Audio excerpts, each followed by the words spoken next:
Hi, Lynelle. Hi, Thank Krista. you so much for being here and having this talk with me. I'm so excited. But I think before we jump into it, can you just briefly explain for anyone who's listening or watching that doesn't know who you are, kind of what you do and how you're involved in the film industry? Sure. Well, now I'm a professor, associate professor at Walla Walla University, teaching in film and visual media and a few other classes here and there in the communication area.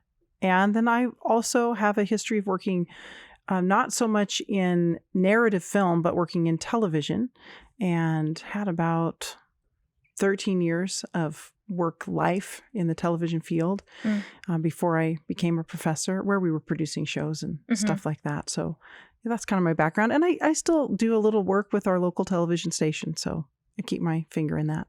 And that's Blue Mountain Television. Blue Mountain Television, yeah. Here in the Walla Walla area. Yeah. And was film always your career path?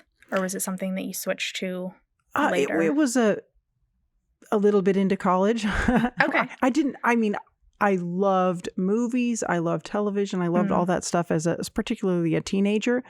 Didn't have a TV in the home till I was 16, but I always loved visual storytelling and didn't have a clue that people did that for real jobs. So I got to college, thought I was going to be a teacher, and then found out that you could actually make a living doing do these things. Yeah, and exactly. So I switched over to it. Yeah. But that was your bachelor's degree. That was my bachelor's degree. Okay. Yeah. And then you also have your PhD. I do. I have an MA and a PhD. Yes. Right? Yeah. And when did you get your PhD? Remind me. Finally finished it in 2019. Oh, in 2019. Okay. Yeah. Because I was reading your dissertation the other day and I saw the year, but I couldn't remember. But I did know 2019 is the year I graduated. So I was like, oh, she got her PhD the year I graduated. Yep.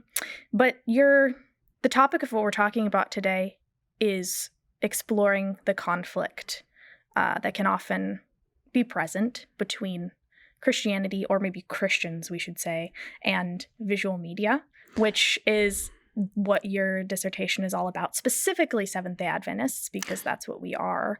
Sure. That's my faith tradition. So I studied Seventh-day Adventists and the movies, and I looked at it historically and currently. So, which of course is currently a few years back now, but very fascinating. Lots of cool stuff to learn. Yeah. And I kind of wanted to start this whole conversation by talking a little bit about the history of where these beliefs originally stemmed from, because I think it's a pretty common experience as a Christian of any kind, and I could be wrong, but from the people I've talked to as a Christian of any kind, to face someone somewhere at some point that has a lot of judgment for us in regards to, like, if we enjoy movies, or really it can kind of be targeted towards any kind of art, I guess. But that's a bit of a challenging thing, I think, especially for young Christian artists sometimes. So I kind of wanted to hear from you, like, based on your research, where did this stuff originate from? So it goes way back. And really, I think the historical side of the research that I did was really the fun part for me.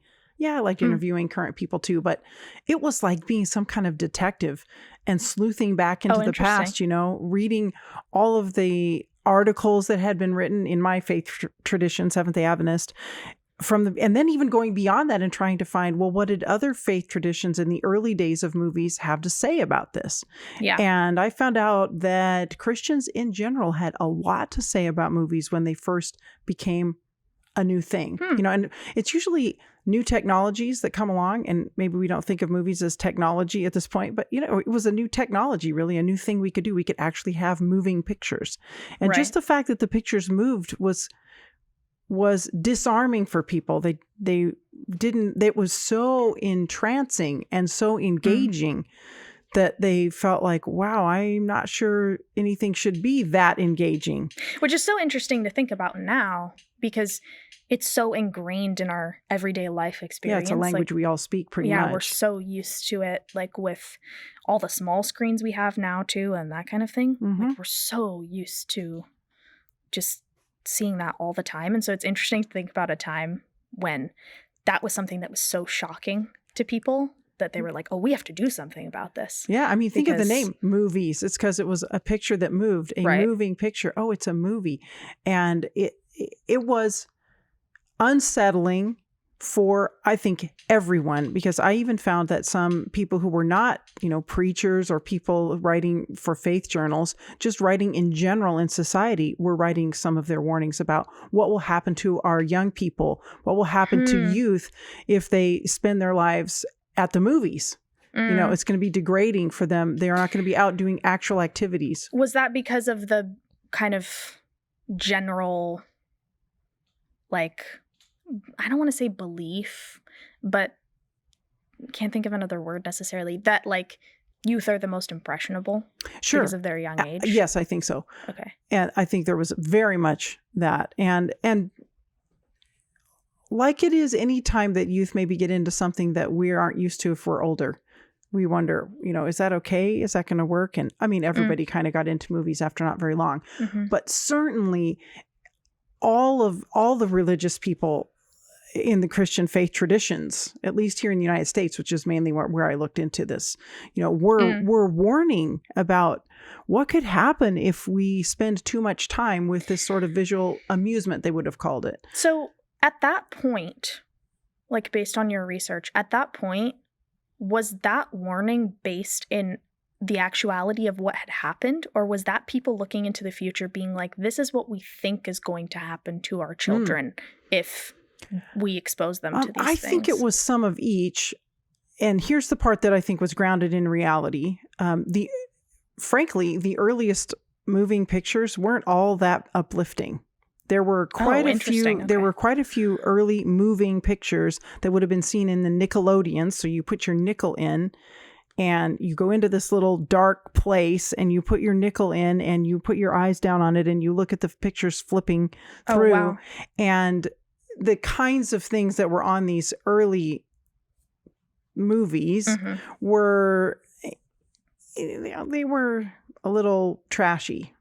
Questionable. Yeah, they were often kind of on that spectrum. So I think that was based in reality. Like, this isn't the most wholesome thing you could be looking at or wholesome thing you could be doing. But I think certainly there was also a extrapolating that forward. Like, okay, where are we going as a society? What kind of stories are we going to tell with pictures? And it really wasn't until the 1930s that we started to put guidelines in, like, oh, well, we're going to have movies, but let's try to have them be more wholesome for society. And that came with the League of Decency and all those things that happened in the early 1930s. Right. But moving pictures had been around since the 1880s. So, and not really popular with people until maybe the 1910s and kind of that era. But it had been around for a while already before people kind of said, maybe we should have some guidelines and not just let society go down. And I think, like, obviously, I think that that's naturally going to happen with anything that's new into society, right? Sure. Like, it'll take a little time before people are like, oh, maybe we should be like thinking about what we're doing here, with this new thing. And it was really, I think maybe the Methodists as a group of people articulated their rationale for why movies might not be the best, probably better than anybody else. They had kind of a really articulate list of why. And one of those things is maybe we shouldn't be pretending that we're other people. So this interesting. Yeah, okay. And that's interesting to think about, like, in terms of, because for a lot of drama, people, a big art form is acting. Sure. Right. So it was like questions about should we or should we not be doing that, and concerns about how much time we might invest in these. They used the word amusement then. Entertainment wasn't really a word like it is for us now. But if we're involved in these kinds of amusements, will that take away time from our spiritual life and our spiritual pursuits?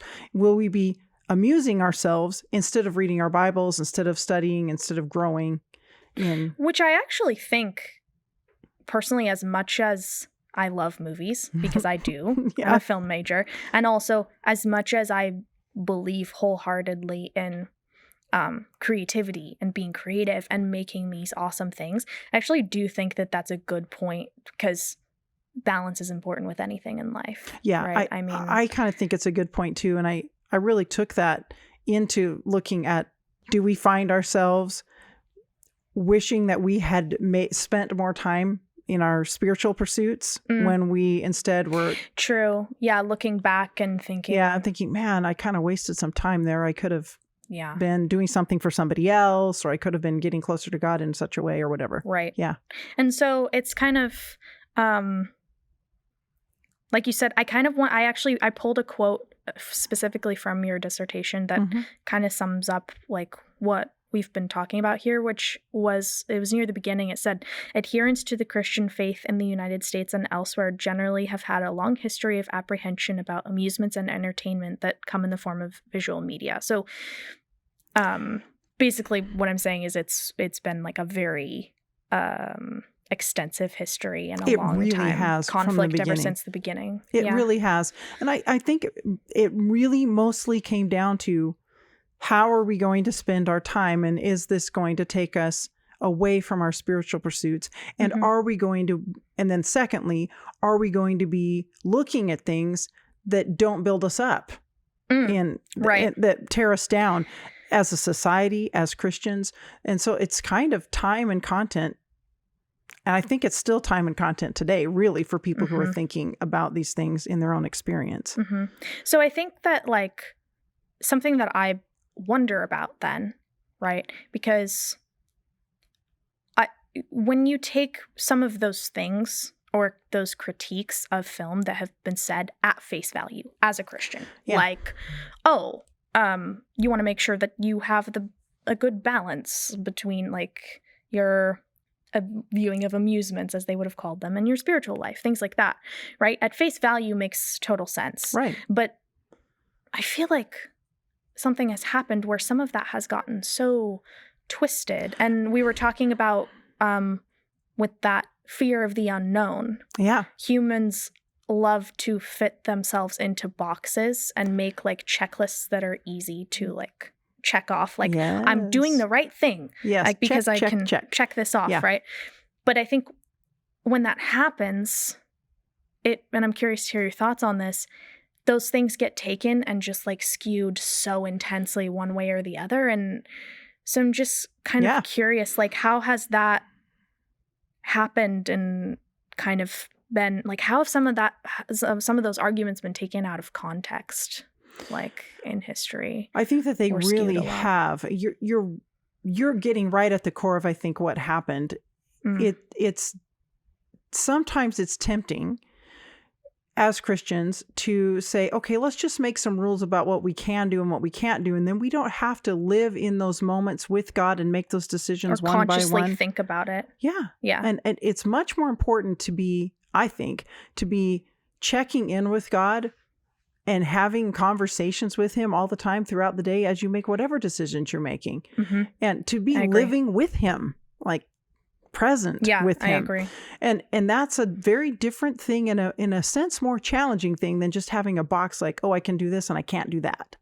And it really, what happened was, what I learned in my study of my particular faith tradition is that we had an editor named F.M. Wilcox, who was the editor of the Advent Review and Herald, which we call Advent Review and Sabbath Herald, which we just call the Adventist Review now. But this is a journal that's, been in our church for practically ever, and way back. And he had a long stint as editor there. And his influence apparently on this topic and others was pretty strong, because everybody got that magazine weekly. They all read it faithfully. We can't even imagine how influential it was. Right. Because it was just a different society. Everybody got the journal, everybody read it, and they read it regularly. Yeah, that's something that, like, at my age, I can't comprehend. We don't do that anymore. Right. I mean, we still have that magazine, but how many of us even see one around or read it? Just a few older people, probably. I can't even remember the last time I picked up a magazine, like a physical magazine. See? Yeah. So I like magazines still because I'm kind of old, but again, I don't have nearly as many as I used to, and it's just different.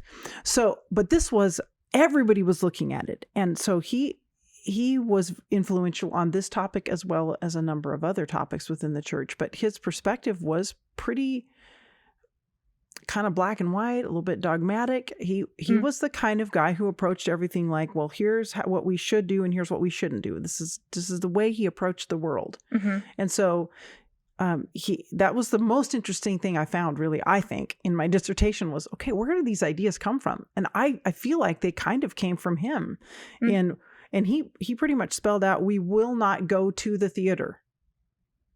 Interesting. We won't go. Which is very intense. I mean, he went as far as to say that any Seventh-day Adventist Christian who was going to the theater should be disfellowshipped. Really? That you don't go to that place. You don't go in that building. Wow. So that hung on amazingly long. Well, and I think like that speaks to, as humans, we kind of have this innate need to have something bigger and greater than us to latch onto. But then at the same time, we have this dichotomy of not being able to comprehend that and not feeling like we can ever do enough to satisfy that. And so then we have this struggle where we just like are desperate to feel like we're doing something right. Yes. And so that's where that black and white thinking and like having those boxes we can fit into or the list we can check off comes in. And so that like, I feel like is so dangerous because when you have someone who says something like that and then it speaks straight to people who have that desire in, I guess, kind of an unhealthy way, because then you're not consciously thinking about the decisions you're making regarding entertainment or anything. You're just automatically putting like so guess what happened, when TV it came into everybody's homes in the early 50s? Nobody knew what to do with that. Okay. Yeah. He died a couple of years before television got into everybody's houses. And nobody carried on sort of that kind of talk about television in the official journals. And people just brought television into their homes and they watched the same type of stuff. And on some occasions, the very same stuff that had been seen in the theaters, but it was okay because I didn't go in the theater building. Which is such a strange little distinction. It's really odd. And so by the time you get to my generation, you find a generation of people who are saying as young people, what in the world? Yeah. Like that doesn't make sense. This is such hypocrisy. This totally doesn't make sense. And then we get frustrated. Cognitive dissonance, what in the world? My parents were not raised in that tradition and they were actually raised Lutherans, and they came into it thinking we really care about what goes into our minds. We don't care about where it happens. So for instance, I told you we didn't have a TV till I was 16 because my dad said we were going to live real life. So we were not exposed to tons and tons of visual media stuff. I mean, we saw things occasionally at other people's houses and my parents didn't object to us seeing something, but it wasn't a regular part of life. And then they would take us on these special occasions to the theater to see something that was age appropriate for us. And so I didn't understand my friends who had TVs in their homes and watched stuff all the time and all kind of stuff, but they weren't allowed to go to the movie theater. And if they went to the movie theater, their angel wasn't going to go in there with them. So they were afraid to go there. Yeah. And that was, in our denomination, that was the belief that was held at that time, which is so crazy to think about now. And I think I remember you telling me that was kind of the moment for you, that experience where you were like, oh, I actually need to start thinking consciously about what I think about this issue and where I stand on these topics. And I think I just, after that, sort of formed some opinions about it that I held for myself personally. Like, it does matter what I watch, but it isn't the building. Yeah. Like that little black and white distinction doesn't. And that got tested out on me because even when I was in, that belief got tested in college, because when I got here to Walla Walla University as a student, it was Walla Walla College then, those were not rules at the you could go. And some of my professors talked about films that they had been to and recommended them even, so I continued to think about that. Like, okay, are we letting go of this belief now as a faith tradition, even though I haven't really believed it all along, that my angel wouldn't go in there, but my belief that it matters what it is and not the place did get tested, because at one point when I was in college here, a bunch of friends were like, oh, let's go see, I don't even remember what we were going to see, but we're going to go down to the local theater and see something. And I didn't have a car, so I was riding with other people, and we went, and I was all in for whatever we said we were going there to see. But when we got to the theater, it wasn't playing anymore. And so then everybody was like, oh, let's just watch something else. And then what everyone decided to watch, I was like, I'm not okay with that. It was like some rated R thing or something, and I was like, I don't think this is my movie. I don't feel right going into this movie. And so I did get tested, because that's a really hard thing when you rode with someone else and they're all going in. And so I was like, well, I don't think I really want to see this movie, so I'm just going to wait in the car. Yeah. And so I went and I sat in the car, and I thought, this is going to be kind of a long night out here in the car. But I think I'm doing the right thing with my relationship with God. Right. So I felt pretty good about it. And then pretty soon, one of my friends who I thought was going into the movie came and knock on the window and was like, hey, I'm glad you said that, because I don't really feel right about seeing this movie. And so can I just sit here in the car with you? Let's just chat. So and then in a few minutes later, the whole rest of the group came out and got in the car, and we're like, we're not going to go if you guys aren't going to. And we all left. Oh, wow. Yeah. But I think that story brings up, like, highlights that really important point again of that not only is that ability as a Christian and as a creative to make those decisions for yourself and your relationship with God about what you are going to consume and what is valuable to you and what's not. Yeah. Like, as an individual, not only is that such an important thing, I feel like, but also when we put in place those black and white restrictions, it like completely takes that away. It does. And then it's like I was saying, it really should be about your relationship with God in the present, connected with Him, and you and God and the conscience He's given you, and just working it out. Right. Yeah. And I really like how you put that. I think you put that really beautifully. And that kind of, I guess, the whole point that we're dancing around here is that the issue is not with movies in general, with entertainment in general, with art in general. A lot of people want to take it and conform it down to that and say that that's what it is. But it's not that. It's rather within the themes of what we're consuming and what our values are and what certain movies seek to promote and certain things like that. It's all a spectrum. And I'm not even just talking about like, oh, only Christian films are appropriate. Because a lot of people say that too, but that's a box too. Yeah, that's not an accurate box. That's not a true box, in my opinion. All. And I really want to make sure that I say to you that I think that God gave us the gifts of creativity. He gave us the gifts to make beautiful stories that are told visually. It's His creativity in people, and I think we're really cutting ourselves short visually. Spiritually, we're cutting ourselves short spiritually if we can't explore the creative side of God and use those gifts to make beautiful things. And that includes movies, that includes artwork, it includes music for sure. Yeah. All forms of art. Amen. Absolutely. And kind of going off of that, what are some, maybe even some personal ways you've experienced this, but also in general, like, what are we, as both a church and as a society, risking missing out on? What are we in danger of losing in terms of ways that we can be benefited and blessed through art, or ways that we can bless others through art? What are we at risk of missing out on if we just put ourselves into those boxes, you know, like a little bit more specifically? What is it that we're going to miss beauty?